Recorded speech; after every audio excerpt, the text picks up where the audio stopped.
إذا ما قالني ربي أما استحييت تعصيني وتخفي الذنب عن خلقي وبالعصيان تأتيني فكيف أجيب يا ويحي ومن ذا سوف يحميني أسلي النفس بالآمال من حين إلى حين وأنسى ما وراء الموت ماذا بعد تكفيني.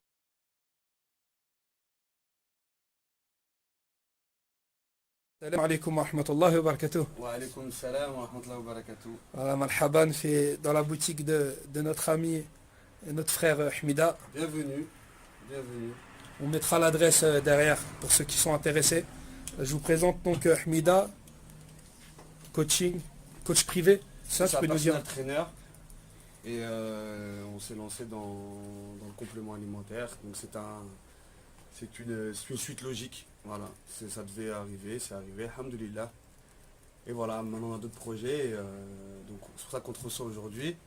Pourquoi pas justement participer à aider plutôt la communauté à se renforcer dans les sacres religieux. Et surtout, on va traiter le sujet du jour qui est le Hajj. Masha'Allah. Voilà. Donc là tu es venu avec mon assistant.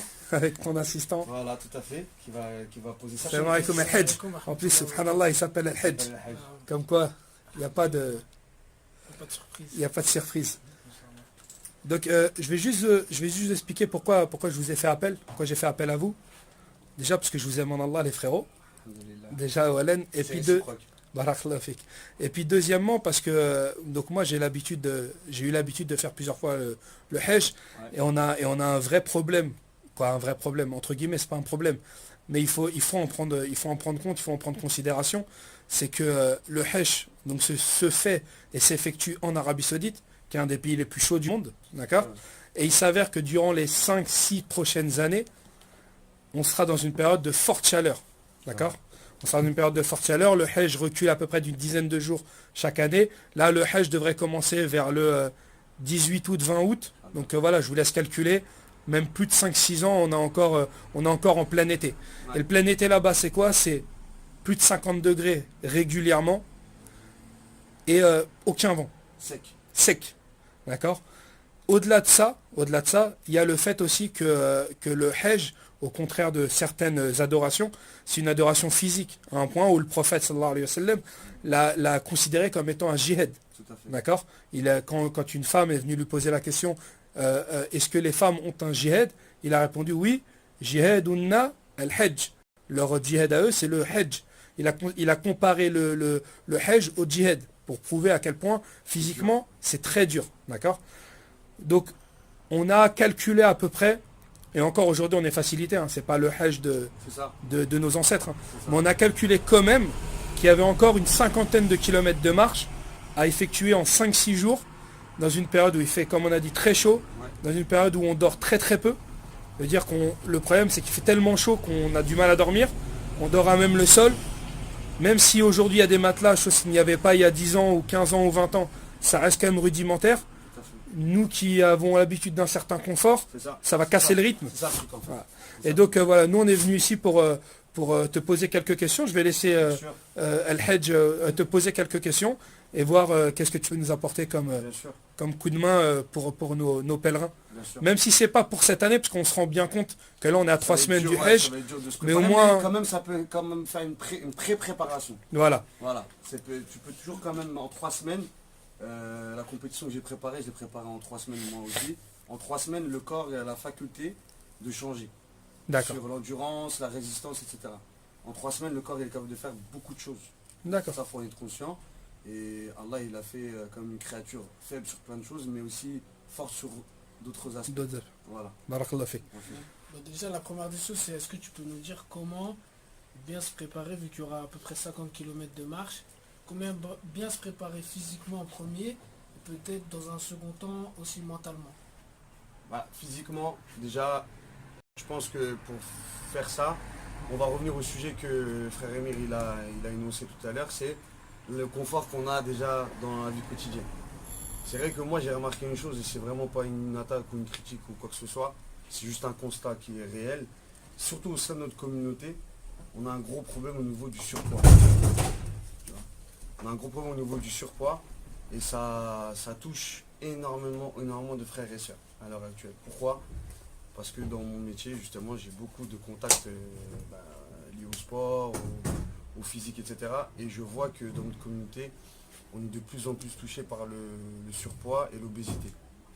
Donc de ce fait-là, on a plusieurs mauvais côtés. C'est que quelqu'un qui est obèse, il va avoir moins c'est-à-dire de volonté, quoi qu'il arrive, même s'il a les moyens de faire le hajj, ben justement il aura moins la volonté de le faire. Pourquoi? Parce que l'obésité ça amène à la paresse et il va se dire, se retrouver justement à 50 degrés, faire 50 km à pied, je ne vais pas avoir la capacité physique de le faire. Sauf que c'est une mauvaise compréhension parce qu'à la base tu n'as pas te retrouver dans cet état-là. D'accord? Donc déjà, la préparation qu'on peut faire déjà sur l'année, c'est déjà de faire attention à... C'est déjà de faire attention à sa santé déjà, et à son hygiène de vie. Donc pour préparer justement un pèlerinage, il y a une chose qui est très bien et qui est dans la sunna, c'est le jeûne surrogatoire. Déjà. Si des gens sont dans la capacité, j'incite vraiment les gens à jeûner. Pourquoi? Parce que scientifiquement et religieusement, il est prouvé que c'est une très bonne chose de jeûner. Pourquoi? Parce que justement ton corps, tu vas moins le fatiguer. Déjà, il va se régénérer au niveau des organes, le système digestif, etc. Il va se reposer un peu plus, donc du coup, tu vas pouvoir mieux gérer justement un effort comme le hajj. Parce que sous 50 degrés, tu peux t'hydrater autant que tu veux, tu vas te retrouver déshydraté quoi qu'il arrive. Parce que tu vas éliminer par jour, je sais pas combien de litres d'eau. Tu vois, donc quoi qu'il arrive, tu vas manquer de jus. Mais si tu n'es pas préparé à ça, je sais pas, hein, moi personnellement, je suis jamais allé au hajj. Mais j'en suis sûr qu'il y en a qui quand ils se retrouvent dans ces conditions-là, ils sont à la limite de l'abandon, tu vois. Donc déjà pour se préparer physiquement, déjà les jeûnes surrogatoires. Deuxième des choses, c'est une activité physique régulière tout au long de l'année. Ça peut commencer par de la marche, tout simplement. Une marche en famille, par exemple, pour ceux qui disent oh, on a des enfants, j'entends beaucoup ça. On a des enfants, une vie de famille, c'est compliqué avec le travail. Prends ta femme, prends ton épouse, tes enfants, tu vas des bois, il y en a partout, et tu fais une marche d'1 heure. Voilà. 2 fois par semaine, tu commences comme ça. Et au fur et à mesure, tu augmentes le temps, etc. Donc tu vas progresser au niveau de tes capacités physiques, etc. D'accord. Donc toi, deux conseils, le jeûne surrogatoire dans la mesure du possible. Tout à fait. Et le second, c'est de la marche. Ou de l'exercice physique, selon tes capacités au minimum. Et bien sûr, d'une manière plus globale, il faut arrêter de manger pour 10. On n'a pas été créé pour ça déjà de une. Et malheureusement, on se retrouve handicapé sur plein d'autres domaines. Bon, ça, c'est pas le sujet du jour, mais je tiens juste à mettre l'accent sur ça. C'est que je vois dans la communauté, il y a beaucoup de personnes qui sont freinées dans plein de domaines à cause du surpoids. Et psychologiquement, comment on peut se préparer justement à autant d'efforts? Le psychologique, en fait, il est lié au physique. Je vais te dire pourquoi. Parce que quelqu'un qui s'entraîne dans n'importe quelle discipline, dans n'importe quel projet, quand tu t'entraînes, donc du coup, tu rentres dans la difficulté. On est d'accord? Par exemple, quand tu prépares une compétition, quand tu prépares des examens, du moment où tu rentres dans la difficulté, où tu sors dans ta zone de confort, ton mental, automatiquement, il va suivre l'effort que tu fais et il va se fortifier. Donc si ton corps, il évolue dans le bénéfique, ton mental aussi, il va évoluer dans le bénéfique. Pourquoi? Parce que tu vas t'auto-éduquer à justement affronter la difficulté et à tenir la distance. Mais tu sais que tout seul, c'est dur de se motiver. Ça veut dire quelqu'un qui est tout seul, il essaie d'appliquer tes conseils, il fait un peu de sport, il fait un peu de marche. Comment au-delà de ça, psychologiquement, il peut bien préparer ça? Comment il peut surpasser ça psychologiquement? La méditation, ça passe. Moi, je pense qu'on devrait revenir aux questions élémentaires. C'est quoi ton objectif dans ta vie? Qu'est-ce que tu veux être dans ta vie? Est-ce que tu veux être un boulet pour ta famille? On va revenir à l'essence même de ce que c'est. Moi, je vais prendre le cas des hommes, parce que je suis un homme. C'est mettre en sécurité sa famille, s'occuper de sa famille. Si physiquement, tu n'es pas capable, tu vas faire comment pour défendre ton épouse, tes enfants, ou te lever très tôt le matin. Si demain, par exemple, tu perds ton emploi, tu vas peut-être amené à faire, je sais pas moi, 1h30 de trajet à 6h du matin, il faut que tu sois capable de le faire. Mais si physiquement tu n'es pas prêt, psychologiquement, c'est ce que je disais, c'est lié. Psychologiquement, tu ne le feras pas. Donc quoi qu'il arrive, tu vas rentrer dans une fitna et dans un problème d'ordre privé et d'ordre social. Parce que, encore une fois, le musulman, il doit montrer l'exemple, même pour les non-musulmans et même et pour son propre voisin. Moi, quand je rentre dans une mosquée et que je vois un frère qui tient le Coran sur son ventre, ça me fait mal au cœur. Alors que normalement, il devrait prendre un pupitre. Là, il sert de pupitre, c'est son ventre. Quand même, tu vois, c'est là que tu dis, il y a quand même un petit problème. Encore une fois, c'est vraiment pas pour critiquer. Moi, je donne juste un constat de ce que je constate, enfin, de ce que je vois. Et c'est dans le positif que je dis ça. C'est-à-dire, on doit faire des efforts, un minimum. Un minimum. On ne dit pas ça pour une prise de conscience. Une prise de conscience. Ah, ça commence par là. Pose-toi les bonnes questions. Qu'est-ce que tu veux devenir dans ta vie? Qu'est-ce que tu veux faire? Qu'est-ce que tu veux entreprendre? Réponds à ces questions-là de manière franche, tout seul, isolé. Tu vois, quand tu es tout seul chez toi le soir, tu poses des questions. Qu'est-ce que moi je veux devenir? Qu'est-ce que je veux être? Qu'est-ce que je veux accomplir dans ma vie? Si ta vie, tu te dis, tu es sincère avec toi-même en disant, moi je veux juste être un flemmard devant la télé, alhamdoulilah, c'est ton problème. Chacun il sera jugé selon ses actes et on sera jugé tout seul. Tu vois? Donc le but c'est d'être sincère avec soi-même et surtout pas de se mentir. Donc toi, ce que tu, si je résume un peu, tu dis que la préparation du Hajj, ça va un peu plus loin dans le sens où tu fais une préparation aussi pour l'après-Hajj. Parce que toi tu dis qu'il faut faire un petit peu un 360 degrés sur sa vie à soi-même, que ce soit au niveau physique ou psychologique, pour préparer le Hajj. Donc du coup, c'est pour aussi revenir après le Hajj et être aussi prêt psychologiquement et physiquement. C'est une continuité de vie. Voilà. Parce que le Hajj c'est quoi? Tu redémarres ta vie après avoir fait le Hajj. Alhamdulillah, Allah dans sa miséricorde, il efface tes péchés. Tu vois? Mais c'est pour retourner à l'état où tu étais avant. À quoi bon? Tu vois? Le but, mais ça rentre toujours dans le système de conscience. Quand tu vas dans ta niya de faire le Hajj, c'est pour devenir quelqu'un de meilleur. Mais si dans ta conscience, en fait, tu te dis, je vais au Hajj pour mettre le compte à zéro et remonter après et refaire encore les mêmes bêtises, régresser, ça sert à quoi en fait? Tout de suite, ta niya, elle n'est pas bonne. Tout de suite, ta niya, elle n'est pas bonne. Tu vois? Après, je ne veux pas rentrer dans la science pour dire que toi, après ton Hajj, il ne sert à rien. Je dis pas ça. Toi, tu parles d'un point de vue physique. Voilà. J'englobe un peu le tout, tu vois. Et là, si je fais la transition avec l'alimentaire, est-ce que au-delà du jeûne surrogatoire qui est déjà quelque chose qui accompagne l'alimentation, est-ce que tu penses que il faut commencer à s'habituer à manger certaines choses plus qu'autre chose? Parce que en Arabie Saoudite, il y a beaucoup de riz et de poulet, par exemple. Ouais. Il y a aussi la nourriture du sportif. Voilà, mais il y a aussi la tentation du Burger King halal, du McDo halal.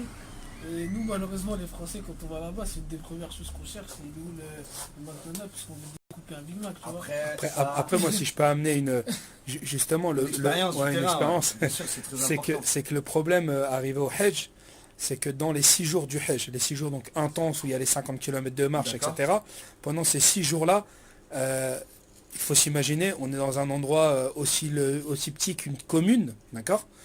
Et il y a 5 millions de personnes dans cet endroit-là. Et il faut nourrir 5 millions de personnes. Il faut les nourrir le matin, il faut les nourrir le midi, il faut les nourrir le soir, d'accord? Et donc forcément, les repas, c'est que du gras, que du sucré, que des produits qui à la base sont chauds deviennent froids. Ça va être du poulet frit pané. Il y aura peut-être un peu de riz poulet, ce sera peut-être même la chose la meilleure que tu auras durant ces 6 jours. Sinon, ça va être des pizzas, des fast-food, etc. Okay, ouais, et c'est durant ces 6 jours-là. C'est-à-dire que toi, tu as soif, en plus tu manges ça, et tu sais très bien, le fast-food, c'est très sucré, au-delà d'être très gras. Tout à fait. Tu vois, et donc justement par rapport à ça, je pense que c'est ça que le Hajj il voulait mettre l'accent. C'est est-ce qu'il y a une nourriture qu'on peut avoir avant même de partir là-bas, qui peut nous aider à que notre corps s'adapte justement à ces 6 jours qui vont être infernales pour l'estomac. Bah, malheureusement, ma réponse, à moi en tout cas, d'un point de vue extérieur, c'est qu'il n'y a pas de solution. Pourquoi? Parce qu'en fait, vous êtes dans une situation, vous allez vous retrouver dans une situation où tu n'as pas le choix. Tu vas manger ce que tu as sur place. Tu vois. Tu peux ramener avec toi des choses. Ah, tu peux ramener avec toi des choses. peux ramener Ah, des tu choses. peux ramener, Ouais. tu peux ramener des gamelles avec toi. Ouais, bon, après, c'est pas des gamelles, mais des petits barres de céréales, par exemple, ça peut être une idée. Ça peut être une idée, ouais, bien Tu sûr. vois. Alors, ce qu'il faut éviter principalement, c'est justement, quoi qu'il arrive, c'est le sucre. D'accord. Parce que le sucre, déjà, il appelle l'eau. Déjà, quoi qu'il arrive. Donc, du coup, si tu manges sucré, tu vas avoir très soif. Le but, c'est justement de s'économiser au niveau de la soif, vu qu'il fait très chaud. Donc éviter les sodas, plutôt prendre de l'eau à chaque Ah repas. oui, jamais de la vie. Les sodas à proscrire. Il y a plus Tout de de suite. soda que d'eau. Non, Ouais. le soda. C'est non, vrai, Le ça. soda, c'est tout de suite. C'est éliminatoire. Même l'eau, c'est les sodas c'est de l'eau Coca-Cola. Ah ouais. Bon, c'est de la vraie eau, hein, je te rassure. Non, non. Les boissons sucrées, c'est à éliminer tout de suite. À éliminer tout de suite. Les céréales, les barres céréales, etc. Encore une fois, il faut faire attention. Parce que je peux te ramener une barre céréale de muesli bio, mais c'est rempli de sucre. Tu vois, ce qu'il faut éviter, quoi qu'il arrive, c'est le sucre. Par exemple, Avant le grain. est-ce que, Avant le grain. mais est-ce que là, comme ça, tu as une barre de céréales que tu peux conseiller? Tu as quelque chose? Tu as une idée? Comme ça, de tête, laisse-moi réfléchir. J'ai envie de te dire, en France, on est un peu négligé à ce niveau-là parce que t'as le choix entre soit le sucré, soit le truc qui sert à rien. Par exemple, là, comment ça s'appelle là? Tu sais, les barres de blé là, les gaufres. Comment ça s'appelle? Les galettes. Les galettes, ouais, de riz, tout ça. Galettes de riz. Galettes de riz. Les galettes de riz. À la base, le concept, il est génial. Sauf que l'industrialisation a fait que quand ils sont mis en forme, ils perdent tout leur nutriments. Donc en D'accord. fait, c'est comme si tu mangeais du vent. D'accord. Voilà. Alors qu'à la base, c'est une bonne idée. Alors que c'est une bonne idée, tu vois. Même, mais- même si on va dans les boutiques bio, etc. Non, justement, là j'allais y venir. Par contre, si ça coûte un budget, mais au bout d'un moment, j'ai envie de te dire, il faut faire un choix. C'est comme je disais tout à l'heure, qu'est-ce que tu veux faire de ta vie? Il faut faire un choix. Tu vois, dans les trucs naturels, etc., Ok. les trucs spécialisés. Par contre, qui dit spécialisé, bien sûr que le prix, il est spécial. Tu vois? Le prix, il est spécial, c'est vrai. Mais il faut prendre des trucs comme ça. Bon, t'as pas besoin d'en prendre une tonne, c'est pour 6 jours. Tout Tu- à fait, tu tout à peux- fait. Et mettre en amont, privilégier le riz, Ouais. le poulet bien entendu, et pas en abuser de la viande, surtout parce que nous les Maghrébins, malheureusement, je sais pas ce qu'on a avec la viande, on a grandi avec ça, on mange de la viande 4 fois par jour. La viande, c'est pas bon. Trop en manger, c'est pas bon. Et au niveau de... parce qu'on entend beaucoup parler de tout ce qui est amandes, tout ça. C'est très bien. C'est bien. Parce qu'en fait, dans le gras, il y a deux catégories de gras. Il y a le bon gras et il y a le mauvais gras. Le gras animal, il n'est pas bon. D'accord? Par exemple, tu sais, on entend souvent, oui, dans une côte de bœuf, le gras, il est super bon et tout, nanana. Faux. C'est une grosse erreur. C'est un gras qui ne se transforme pas et qui se stocke. Tu vois? Tu as le gras, par exemple, dans l'huile d'olive. Tout le monde dit, ouais, l'huile d'olive, attention, il ne faut pas en exagérer. Encore des idées reçues. L'huile d'olive, c'est un gras qui se transforme. En aucun cas, il ne se stocke pas. Bien sûr, tout excès n'est pas bon. Hein, c'est pas parce qu'une bonne chose à la base est bonne qu'il faut exagérer. L'excès est interdit dans toute chose. On est d'accord. Mais l'huile d'olive, c'est une bonne chose pour le corps. C'est un gras essentiel que le corps transforme en énergie. Ok. Donc bien entendu, l'huile d'olive, c'est une bonne chose pour le corps. Par exemple, moi j'ai déjà vu des hujjaj prendre des boîtes de thon, des choses comme ça. Oui, parce que Ça en peut fait, être mieux que leur repas eux, quoi. tout à fait, parce que le poisson, il contient des oméga 3, donc c'est un gras essentiel. C'est ce qu'on recherche justement dans l'huile d'olive. C'est les oméga 3, les oméga 3 et les oméga 6. Ok. Tu vois, c'est deux qualités de gras que le corps a besoin pour vivre, en fait. Parce que si on coupe toutes les sources de gras, dans une semaine, t'es mort. Donc ça veut dire que pour récapituler au niveau nutritionnel, on peut très bien imaginer que le midi, le pèlerin mange ce qu'on lui propose, parce qu'il n'aura pas trop le choix, mais au moins de prévoir le soir des salades, tu sais, il y a des salades niçoises, des gens en boîte avec Ouais. du thon, On va etc. manger Manger que ça. le concept même de la nutrition générale. Un repas, il doit se composer de 3 macro-aliments. Le macro-aliment, c'est les 3 catégories que le corps a besoin pour survivre et fonctionner d'une manière normale. Donc les glucides, et dans chaque catégorie, il y a des sous-catégories. Les glucides, les lipides et les protéines. Dans chaque repas, il faut savoir qu'il faut que tu aies une source de protéines, une source de glucides et une source de lipides. D'accord? Donc quand on dit source de lipides, on a deux sous-catégories, le bon et le mauvais gras, le gras animal et le gras végétal. Le gras végétal, il est bon, le gras animal, il n'est pas bon. D'accord? Les sucres, on a les sucres lents et les sucres Le gras rapides. végétal, c'est ce qu'on pourrait retrouver dans les amandes. Dans les amandes, Ok. dans les olégo-élagineux, c'est-à-dire les noisettes, etc. Dans le poisson, ça c'est du gras, pas animal, mais parce que c'est du poisson, mais c'est un gras spécial. On a toujours des exceptions, tu vois. Le poisson c'est super, c'est beaucoup mieux que la viande. D'accord. Si on pouvait le poisson, on peut en manger 2 fois par jour. Mais c'est-à-dire sardines en boîte, thon Ça, en tu boîte, thon tout ça, en boîte, maquereau en boîte. sapillo, tout ça, vas-y, à la rigueur, vas-y, tu fous ça en Parce qu'à la limite c'est 6 jours, tu peux avoir 6 boîtes de thon Il y a ou 6 aucun boîtes, problème. c'est pas ça qui va peser lourd, hein, tu vois. Tu peux l'avoir, il n'y a aucun T'as souci. aucun risque de prendre du poids, déjà d'une. Tu vas moins galérer au niveau de l'énergie et surtout pas te retrouver déshydraté. Tu vois, surtout c'est ça qu'on a besoin si on fait un hajj. Et ça tu vas vraiment le ressentir au quotidien. Tu vas le ressentir au Quelqu'un quotidien. qui aura mangé que du fast-food, etc. Bien sûr, Tu vas le voir. bien sûr, parce que le temps de digestion c'est pas le même déjà d'une, première des choses, ce qui est très important. Et le stockage c'est pas le même. Quand tu vas taper une pizza, donc, Ouais, tu nous expliquais par rapport à la marque ASIC pour les femmes. oui, tout à fait. D'accord. Asics, franchement, c'est très bien. Il y a un bon maintien de cheville. Et trouver des légères ou qui laissent passer. Maintenant, elles pèsent plus grand chose, Ouais. les baskets. Mais comme une fois, c'est encore une question de budget.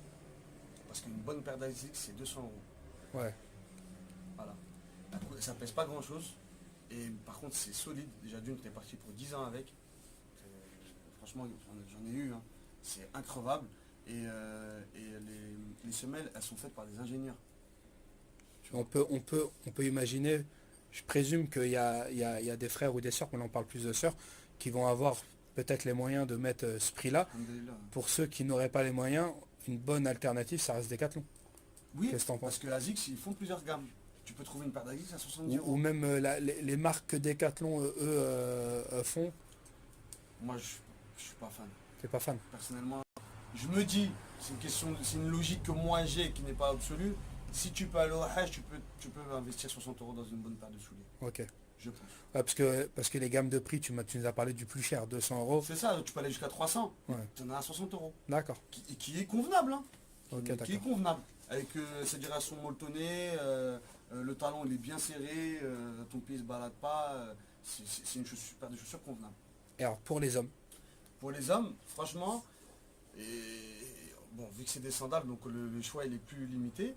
Mais moi je dirais qu'il faudrait se diriger vers Crocs, la vraie marque Crocs, pas les contrefaçons. Hein, on est d'accord. Parce que les contrefaçons, ça fait pas des flops. cracks. Ouais, pas Les des Crocs. pas des crocos, des Crocs. Franchement, c'est pareil, hein, ça a été étudié pour voilà, épouser la plante de pied, ton pied gonfle pas, surtout ça, parce que au Hajj avec la chaleur, la déshydratation, donc le sang il circule moins bien. Donc du coup, en général, les pèlerins vont avoir les pieds qui gonflent. Ok. Donc la forme de la croque, c'est qu'elle part comme ça en goutte. Donc du coup, tu vas pas te retrouver avec les pieds étranglés, tu vois. Donc Ok. c'est une très bonne chose. Ou bien, en deuxième choix, je dirais les sandales, tu sais, en matière de liège, là.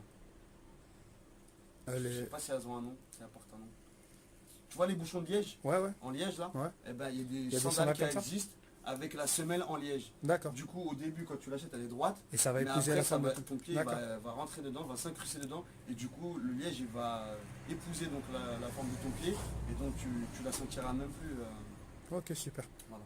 Là, je t'écoute. Non, je veux dire, t'as un conseil général pour celui ou celle qui préfère attendre de faire le Hajj au vu des difficultés que tu as énoncées. Par exemple, qui se dit, ah ouais, non, je serai jamais prêt physiquement, donc je préfère attendre, alors que la personne, elle a potentiellement les moyens. Ça c'est une question d'intention de toute façon. Ça c'est comme tout, c'est comme ce qu'on avait nommé, le sujet qu'on avait traité tout à l'heure, c'est qu'est-ce que tu veux faire de ta vie.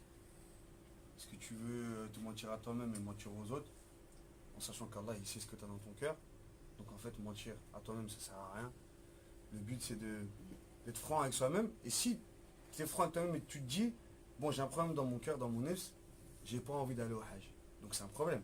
Si tu n'as pas envie d'aller au Hajj, c'est que tu as un problème dans ton nefs. Donc fais-toi aider. Parle-en autour de toi, va chercher des conférences, c'est un problème de foi après. Là on rentre dans les imens. Mais après, moi, je vais pas te mentir. Par expérience, et c'est vrai ce que je veux dire, Ouais, ça existe. sûr. Hein. T'as des gens, alors, tu as deux catégories de personnes. Tu as une personne qui va dire, moi, je le fais pas avant que ma mère, elle le fasse. Donc ça veut dire que si sa mère, elle le fait à 70 ans, 80 ans, lui, il va attendre. Il va attendre sans savoir s'il sera vivant, en fait. J'ai- Et tu as une autre type de personne qui dit, ah, il fait trop chaud en ce moment, j'attends. Concrètement, là, je viens de calculer un petit peu dans ma tête, c'est rapide à faire. Dans 10 ans, moi, j'ai vécu là-bas. D'accord. Je sais quand est-ce que les températures commencent à être viables. Alors, vraiment, quand je dis viable, c'est tu peux sortir entre 16 heures et 20 heures. Mais avant 16 heures, tu sors pas quand même. C'est foutu. D'accord. Tu as 10 ans. Si tu veux pouvoir sortir avant vers midi, tu as 15-20 ans. Donc là, concrètement, on est devant des personnes qui se disent ah, quand il fera bon, j'irai. Donc c'est dans 15-20 ans. Qui remplissent les conditions, Voilà. qui ont les moyens et qui Voilà. ont la santé. Voilà. C'est-à-dire, mais ces personnes-là, ils ont peur. Ils ont peur parce qu'ils se disent qu'ils vont pas assumer, qu'ils vont pas assumer la marche, qu'ils vont pas assumer la chaleur, qu'ils vont pas assumer le monde, etc. En sachant que de toute façon, il y aura de plus en plus de monde. Un hèche sans personne, ça n'existera Ouais, pas. oui, bien sûr. D'accord. Donc, qu'est-ce qu'on peut leur conseiller à ces personnes-là, en sachant que pour ce hajj-là, c'est pas possible. Mais par exemple, pour l'année prochaine, il suffit, si tu as une personne dans cette vidéo que tu arrives à convaincre, pour l'année prochaine, toi, tu as tout gagné. Tu vois ce que je veux dire? Franchement, là je vais être le plus honnête et là on va sortir du terme du Tu lui cadre payes le hajj. sportif. Non, quand même pas, parce que ça je me le paye à moi-même déjà. Masha'Allah. Déjà. Mais là on va être franc et droit et dans nos baskets. C'est est-ce que tu as envie d'aller au paradis tout simplement? Si t'as pas envie d'y aller, ben le fais pas. Voilà, khlas. Qu'est-ce que je te dise de plus, regarde. Si tu as envie d'aller au paradis et que tu as les moyens et que tu as la santé, vas-y. Mais sache que la porte elle peut se refermer parce que justement tu n'as pas été sincère envers ton créateur parce que il t'a donné la possibilité d'aller au hajj et que tu l'as pas fait. Et puis la raison de la chaleur, tout ça, Mais non. c'est ce qui se prépare de toute façon. On peut le Mais préparer. bien sûr. C'est comme Ramadan quand il arrive. Je vais être franc avec toi, je suis le premier à donner des conseils et à pas les respecter au niveau du Ramadan. Je ne me prépare pas pour le Ramadan. Je me prépare pas. Quand le Ramadan il arrive, je le subis plein fouet. Pourquoi? Parce que je mange 5-6 fois par jour. D'accord. Je suis à plus de 3000 calories par jour et pendant le Ramadan, je suis à 800, entre 800 et 900 calories. Imagine la frappe que mon corps il prend. C'est un bus à 50 km/h que je prends. Si je perds entre 8 et 10 kilos. Donc toi, si demain, Alors, j'ai pas de gras. si demain tu te mets à faire le hajj, tu vas te le préparer. C'est exactement ça. Tu sais que tu ne pourras pas avoir tes 3000... Oui, donc c'est sûr. En fait, psychologiquement, je sais que je sais ce que je vais subir. Le Ramadan, c'était pareil. Quand il est arrivé, je savais à quoi j'allais me confronter. Je savais que ça allait être dur, que j'allais être mal et tout. Mais on revient encore une fois. Qu'est-ce que je veux? Moi, j'ai envie d'aller au paradis. Et si je dois passer par ça, parce que quoi, je vais perdre 5 kilos, je vais pas être bien 10 minutes. Subhanallah, quand même, on en a à ça. C'est ça l'homme d'aujourd'hui. Franchement, dans ces cas-là, si on est fragile à ce point-là, Inch'Allah, on va Non, penser franchement, en bien il faut se motiver. sur notre communauté. Il Il faut faut se pas oublier qu'on est motiver. la meilleure des communautés. Voilà, on va se motiver. Moi, je pense que la communauté, elle est forte et elle est positive. La preuve, tous les jours, les associations, elles reçoivent des milliers d'euros pour les dons caritatifs, pour aider les gens. Donc, il y a cette mahaba chez nous, tu vois, qui est rare encore, tu vois. Mais je pense que au bout d'un moment, il faut se dire, allez, je mets le pied en avant. Je fonce. Qu'est-ce que j'y perds? J'ai que à gagner, en fait. Ouais, ça. Tu vois, qu'est-ce que tu vas perdre? Tu vas suer un petit peu. Quand tu vas en vacances, ça te fait pas peur d'aller au Mexique? Ouais, il y en a, ils font 50 degrés. des trips, ils vont aux Maldives, ils vont quand aux Maldives ça va, mais ils vont En en Indonésie. Malaisie, Indonésie, tout ça. Et 50 degrés. En c'est- Thaïlande, C'est vrai, c'est vrai. en haute Dubaï. saison. Dubaï. Dubaï. Dubaï, il fait combien? c'est infernal à cette Sec. heure-là. Ouais. Pourtant, les gens, ils y vont avec le smile. Ils passent un mois. Donc Chez positif. Chez nous, t'as vu la belle entrecôte là? D'accord. La farine blanche, rien de plus dégueulasse, excusez-moi le terme, que de la farine blanche. C'est rempli de sucre, c'est pas bon, ça bouche Il faut privilégier la farine complète. la farine complète. Ou blé Et noir, malheureusement, je pense pas que tu vas en trouver là-bas. Ouais. Ça m'étonnerait. C'est pour ça que quand là les nouveaux concepts qu'on a de crêperie, c'est rien de mieux que le crêpe au sarrasin quoi. Ah oui, Tout ce qui est crêpe. d'ailleurs, on a pour projet justement de faire ça. Très bien. D'accord. Bon, bah, Si Dieu veut. que votre facilite. Amin. Amin. On a Euh, pour projet de faire ça. On avait d'autres questions, Haj? J'ai une petite question sur les habits. Est-ce qu'il y avait des habits que tu recommanderais aux pèlerins? Bien sûr, des habits qui sont légiférés. Après, s'il y a Bien sûr. des questions sur Législation. les législations. il y a un Alors, qui peut- déjà, on a droit qu'aux sandales, il me semble. Alors je t'explique. Le Hajj, le pèlerin, bon ça je pense que tu le sais, mais c'est à titre de rappel même pour la vidéo, Pour moi, le premier. on parle de l'homme. La femme, entre guillemets, n'a quasiment aucune contrainte, d'accord, si ce n'est qu'elle ne peut pas porter un voile qui va lui couvrir entièrement le visage. À la limite, c'est pas ça le plus grave, d'accord. Par contre, on va retrouver, tu peux donner des conseils aux femmes par rapport aux chaussures. Elles ont le droit de porter des chaussures classiques, etc. Donc je vais te laisser rentrer dans le détail par rapport aux chaussures. Le pèlerin, lui, la particularité qu'il a, c'est qu'il s'habille comme le voulait le prophète, sallallahu alayhi wa sallam. Il s'habille de deux habits, ce qu'on appelle l'izar. C'est deux habits blancs, deux draps blancs, d'accord. Je vais extrapoler en disant des draps. Un drap blanc pour le haut, un drap blanc pour le bas, et c'est tout. Et au niveau des chaussures, il ne peut pas mettre des chaussures qui lui couvrent tous ses pieds. Donc, en l'occurrence, on a l'habitude de mettre des sandales. Donc, au final, au niveau du pied, qu'est-ce que tu peux conseiller? Après, le reste, tu ne vas pas pouvoir malheureusement conseiller autre chose. Tu vois, parce qu'on ne peut pas se couvrir la tête, par exemple. C'est très important, contrairement à ce qu'on aurait pu croire, justement, c'est que le confort du pied, donc c'est la base du corps. On est sur nos pieds H24, on est d'accord. Donc c'est la base du corps. C'est la base. Le premier point, c'est le pied. Et de cette base-là, va découler tout le reste. Donc les genoux, les hanches, le dos, les cervicales. On est d'accord là-dessus? On va revenir au premier point qu'on avait soulevé tout à l'heure, c'est le surpoids. La majeure partie des gens sont en surpoids. Je pense que là, ça devient une majorité. Ouais. Tu vois, le surpoids, je pense. Sans vouloir dramatiser le truc, tu vois, mais je crois que la majeure partie des gens maintenant rentrent dans le surpoids. Donc si tu es en surpoids et que tu as été mal chaussé, eh ben, ce qui va se passer, c'est que tu vas avoir des douleurs aux chevilles, aux genoux, à la hanche, au dos, etc. Et tu vas penser que c'est dû à la fatigue, etc. Alors que non, c'est le fait justement d'être mal chaussé, c'est-à-dire d'avoir de mauvais appuis, donc du coup ça va provoquer des tensions, surtout lombaires. Donc après, problème, tu ne vas pas dormir, tu vas pas pouvoir te reposer, tu vas fatiguer plus vite, etc., etc.